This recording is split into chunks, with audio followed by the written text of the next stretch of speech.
नमस्कार। Code practice news में आपका स्वागत है। आज तारीख है 18 सितंबर 2025 और हम बात करने वाले हैं पिछले 2 दिनों यानी 16 और 17 सितंबर की कानूनी दुनिया की कुछ अहम हलचलों पर। बिल्कुल, पिछले 48 घंटों में सुप्रीम कोर्ट से लेकर हाई कोर्ट्स तक काफी कुछ हुआ है।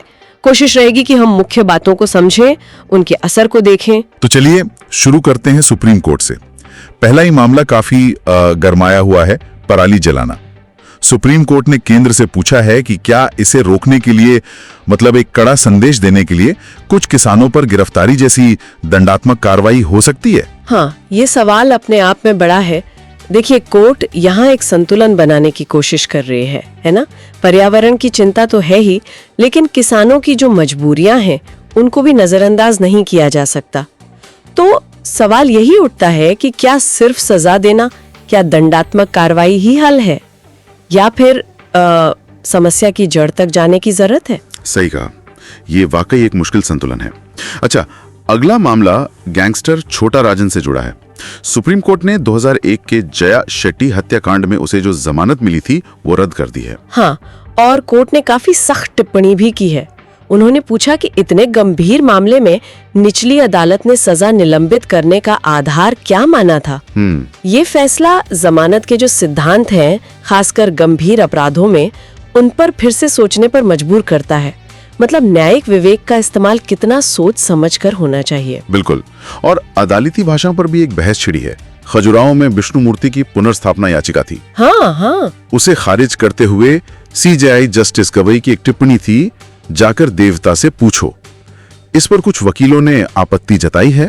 देखिए, ये बहुत संवेदनशील मामला है। न्यायिक भाषा में संयम और संवेदनशीलता की उम्मीद तो की ही जाती है, खासकर जब मामला आस्था से जुड़ा हो। तो इस टिप्पणी ने ये बहस फिर से शुरू कर दी है कि कोर्ट में भाषा कैसी होनी चाहिए। और इसी से जुड़ा एक और बयान आया है पूर्व जज जस्टिस रोहिंटन नरीमन का। उन्होंने कहा है कि जो जज अपने फैसलों में दैवीय हस्तक्षेप या ऐसी किसी बात का जिक्र करते हैं, वो संविधान की शपथ का उल्लंघन करते हैं। ये बहुत ही महत्वपूर्ण बात कही है जस्टिस नरीमन ने।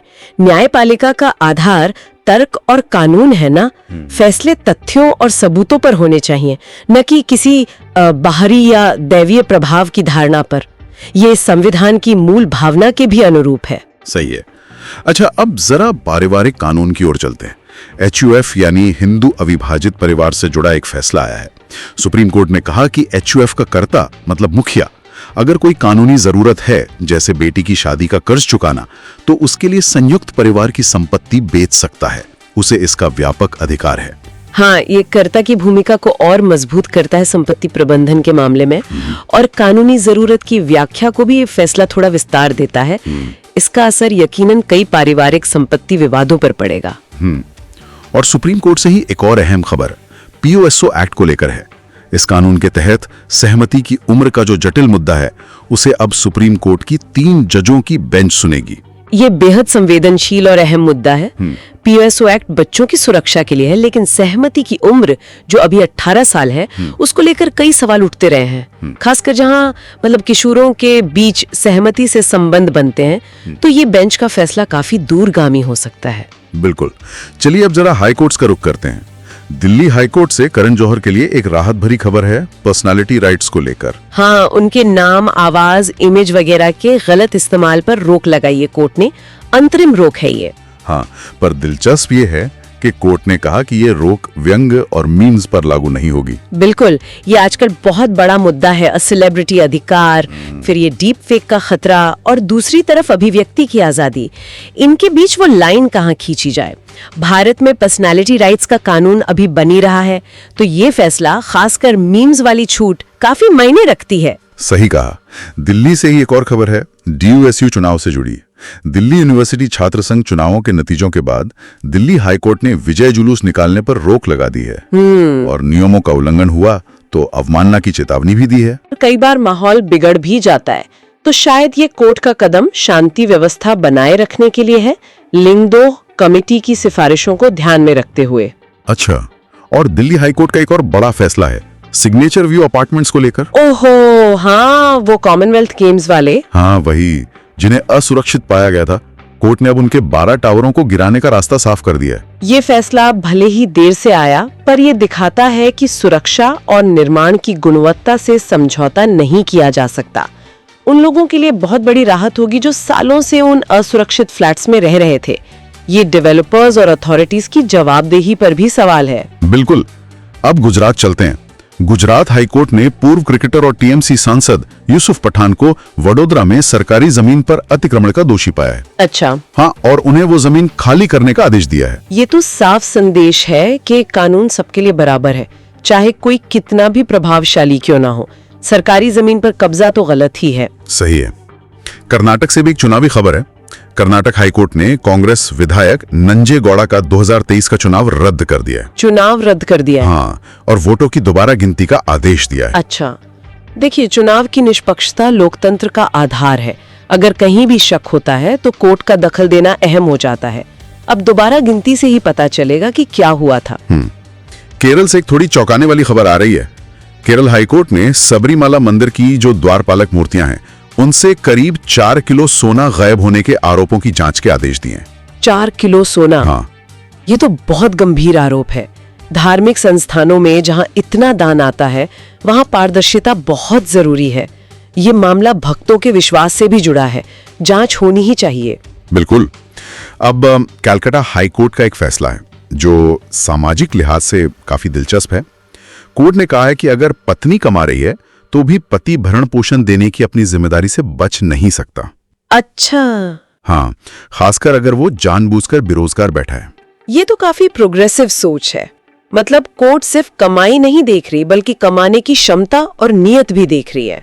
ये उस धारणा को तोड़ता है कि पत्नी कमा रही है तो पति की जिम्मेदारी खत्म। ये एक तरह से लैंगिक समानता की बात भी करता है। सही कहा। मुंबई से बॉम्बे हाईकोर्ट ने SRA यानी स्लम रिहैबिलिटेशन अथॉरिटी से एक कड़ा सवाल पूछा है। सवाल यह है कि किसी प्राइवेट जमीन को सिर्फ इसलिए झुग्गी कैसे घोषित कर सकते हैं कि वो किसी झुग्गी के पास है। हाँ, ये तो जायज सवाल है। SRA के पास अधिकार तो है, पर उनका इस्तेमाल मतलब मनमाने ढंग से तो नहीं हो सकता ना। निजी संपत्ति के अधिकार का भी सवाल है इसमें। ये फैसला आगे की स्लम रीडेवलपमेंट परियोजनाओं के लिए महत्वपूर्ण होगा। बिल्कुल। और हाईकोर्ट्स की आखिरी खबर तकनीक और राजनीति से जुड़ी है। पटना हाईकोर्ट ने, शायद दिल्ली हाईकोर्ट ने भी ऐसा ही कुछ कहा है। कांग्रेस पार्टी को एक AI जनरेटेड वीडियो हटाने का आदेश दिया है।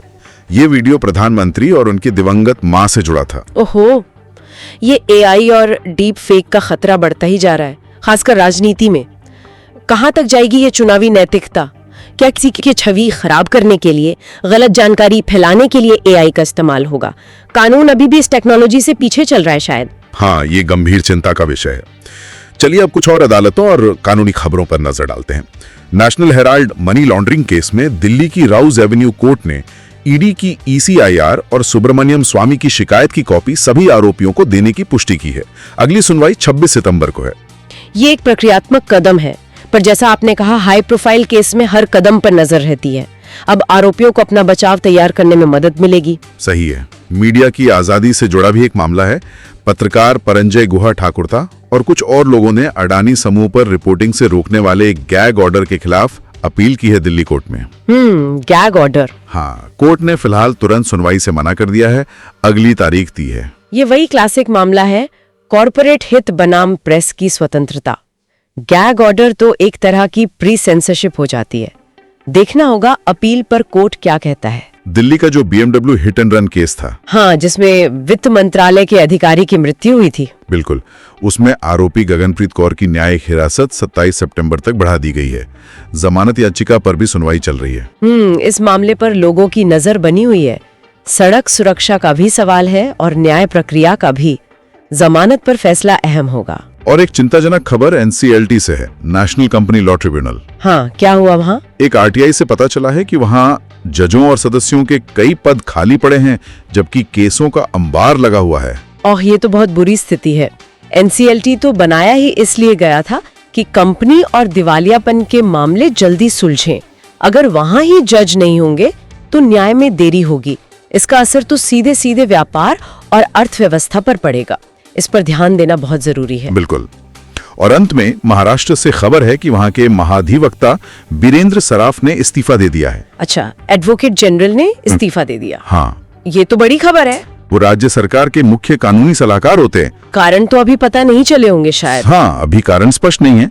तो ये थी कोर्ट प्रैक्टिस न्यूज की ओर से पिछले 2 दिनों की कुछ अहम कानूनी सुर्खियां और उन पर हमारी चर्चा। हाँ, हमने देखा कि कैसे कानून लगातार समाज के नए नए पहलुओं जैसे तकनीक, पर्यावरण, व्यक्तिगत अधिकार, इन सब से जुड़ रहा है और विकसित हो रहा है। बिल्कुल सही कहा।